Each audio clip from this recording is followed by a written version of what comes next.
चलिए हम आज जानते हैं तंत्रिका तंत्र एवं दीर्घ रोम के बारे में। तंत्रिका तंत्र हमारे शरीर का नर्वस सिस्टम है जो हमारे शरीर में एवं हमारे वातावरण एवं आसपास की सभी घटनाएं एवं हमारे शरीर में होने वाली सारी क्रियाओं की पूरी खबर रखती है। तंत्रिका तंत्र के माध्यम से ही हमारे शरीर एवं आसपास में होने वाली क्रियाएं जैसे दुख, दर्द यानी शरीर में जो भी दिक्कतें होती है इसका सूचना हमारे मस्तिष्क तक तंत्रिका तंत्र ही बता पाती है। सर्दी, गर्मी जो भी महसूस हो वो सब तंत्रिका तंत्र के माध्यम से ही मस्तिष्क तक इसका संवैविक रूप से खबर जाती है और हम समझ पाते हैं कि हमारे शरीर में क्या हो रहा है या किस तरह की मौसम है, किस तरह की घटनाएं हैं। अतः तंत्रिका तंत्र हमारे शरीर के सारे परिस्थितियों को जानने में सहायता करती है। तंत्रिका तंत्र को न्यूरॉन भी कहते हैं। तंत्रिका तंत्र हमारे शरीर में पाए जाने वाले सबसे लंबी कोशिकाएं हैं, तंत्र है जो हमें सारी खबरों को पहचान कराती है। अब इसके बाद में हम जानने की प्रयास करेंगे दीर्घ रोम। दीर्घ रोम यह कहाँ पे पाया जाता है ये समझना जरूरी है। दीर्घ रोम हमेशा हमारे पेट में पाए जाते हैं और दीर्घ रोम हमारे पेट के अंदर एक ऐसा उंगलीनुमा यानी उंगली की आकार की बनावट संरचना होती है जो इतना छोटा होता है कि उसको हम लोग देख सकते हैं लेकिन बहुत आसानी से नहीं देख सकते हैं, लेकिन उसका संरचना उंगली जैसा होता है। उसे बड़े करने पर ऐसा महसूस होता है और यह उंगलीनुमा संरचना हमारे पेट के अंदर यानी पाचन तंत्र में भोजन को अवशोषण कर ऊर्जा में परिवर्तन करने में सहायता करती है तथा भोजन के पचने में भी सहायता करती है। यह बहुत बड़ा क्षेत्र पैदा करती है जिससे अवशोषण करने में और आसान हो जाती है अतः टूटी हुई भोजनों को वो आसानी से अवशोषित कर ऊर्जा में विमुक्त करती है। वह उंगलीनुमा आकार की होती है। इसके बाद अब हम लोग बात करेंगे प्रदूषण के बारे में। प्रदूषण एक ऐसी घटना है, ऐसी परिस्थिति है जो हमारे सारे समाज, वातावरण एवं पूरे दुनिया को प्रदूषित करके गंदगी फैला रही है। यह बहुत ही हानिकारक और बहुत ही कष्टदायक घटना है।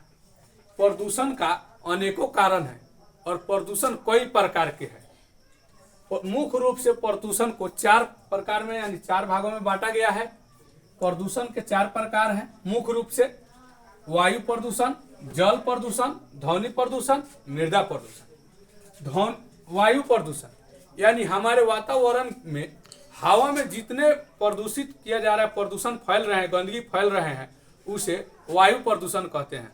वायु प्रदूषण जैसे मोटर कार, जनरेटर, मारुति, इस तरह से वाहनों के चलने से जितने भी धुआं निकल रहे हैं या घर में जलावन या जिस तरह से धुआं से उत्पन्न होने वाले प्रदूषण को यानी कि वायु प्रदूषण कहते हैं। जो हमारे हवा में अनेक प्रकार के कार्बन उत्सर्जन कर रहे हैं और हवा को गंदगी फैला रहे हैं, यह वायु प्रदूषण के अंतर्गत आता है।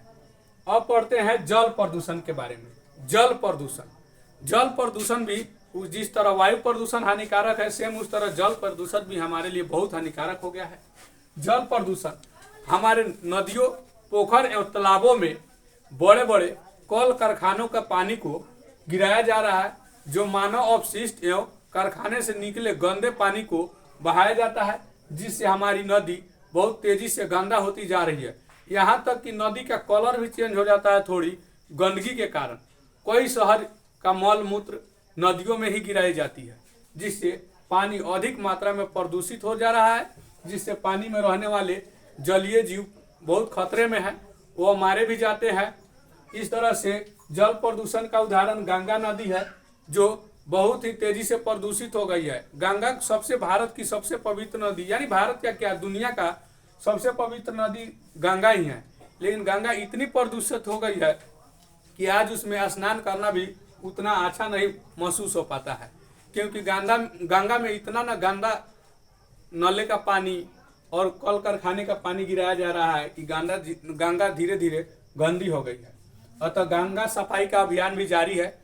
ऐसे गंगा सफाई होने से और कल कारखाने का पानी बंद करके गंगा की सफाई की जा सकती है। ध्वनि प्रदूषण यानी ध्वनि प्रदूषण। ध्वनि का मतलब होता है आवाज। हमारे समाज एवं आसपास वातावरण में ध्वनि प्रदूषण बहुत कष्टदायक हो गया है। डीजे, साउंड सर्विस, गाड़ी घोड़ा के चलने, यानी आवाज से उत्पन्न होने वाले जितने भी ध्वनि जितने भी उत्पन्न होकर के प्रभाव डाल रही है उसे ध्वनि प्रदूषण कहते हैं। ध्वनि प्रदूषण सबसे ज्यादा कान पे प्रभाव डालती है और ध्वनि प्रदूषण के रक्षा के लिए हमें बहुत सारे ध्वनियों को कम किया जा सकता है, कम कर सकते हैं और उसका उपयोग न करने से ध्वनि प्रदूषण से बचा जा सकता है। मृदा प्रदूषण। मृदा का मतलब होता है मिट्टी। मिट्टी यानी मिट्टी की प्रदूषित होने का मुख्य कारण है रासायनिक पदार्थों का अधिक से अधिक मात्रा में उपयोग। जैसे हम लोग जब खेती करते हैं तो खेती के दौरान हम लोग चाहते हैं कि कितना जल्दी अधिक से अधिक पैदावार प्राप्त करें, जिससे खेतों में हम लोग रासायनिक पदार्थ का उपयोग करते हैं, जैसे खाद, डीएपी, यूरिया, सल्फेट, फॉस्फेट। ये सारी खादें रासायनिक खाद है जो डालने के लिए हम लोग खेत में डालते हैं, बहुत तेजी में उपजा होती है और अधिक से अधिक फसल होती है। लेकिन धीरे धीरे समय अनुसार हमारे जमीन को बंजर बनाते चली जाती है। लास्ट में हमारे खेत में पैदावार की क्षमता खत्म हो जाती है, खो देती है। अतः इसे बचाने के लिए हमें यानी रासायनिक खाद न डाल करके कार्बनिक खाद का प्रयोग करना चाहिए। जैसे मवेशियों का मल मूत्र, जैसे गाय का गोबर, भैंस का गोबर, पेड़ पौधे का पत्ते आदि सड़े गले पदार्थों का उपयोग कर हम मृदा प्रदूषण से बच सकते हैं। इस तरह की सारे टॉपिकों को जान करके हम मृदा प्रदूषण के बारे में आसानी से अधिक